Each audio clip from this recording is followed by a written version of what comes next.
Thank you very much, Mr. Williams, and a pleasant good afternoon to all listening to this broadcast by whatever means. Having listened to Ms. Brown on the issue of the Early Childhood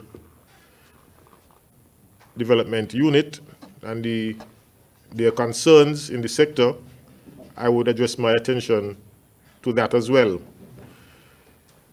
I would have done so on a previous occasion, earlier, I think it's sometime in the month of August, and it's worth repeating because some of the issues raised at that time still exist. Again, it has been brought to our attention that persons are operating child daycare centers without the approval of the Ministry of Education.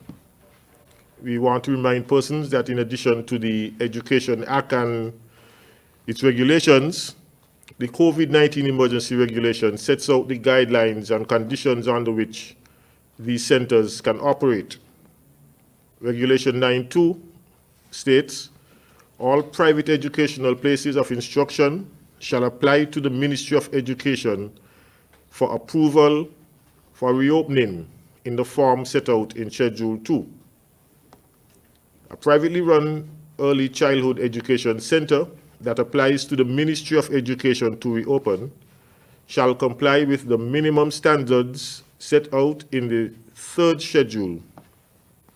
And this schedule speaks to the protocols that will guide the operations of these businesses, protocols such as the requirements for the wearing of masks by parents, general hygiene, food preparation, physical distancing, among other things.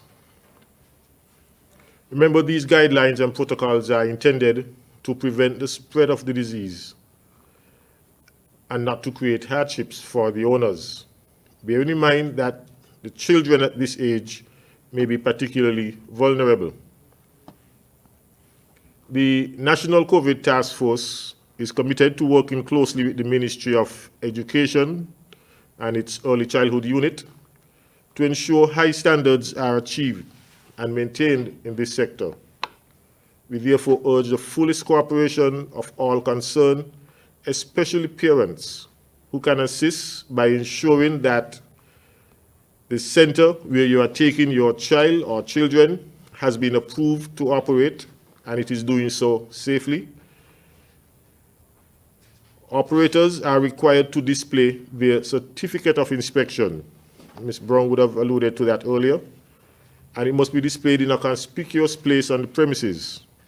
Again, we urge the support of all concerned as we strive to ensure the health of our children. Thank you.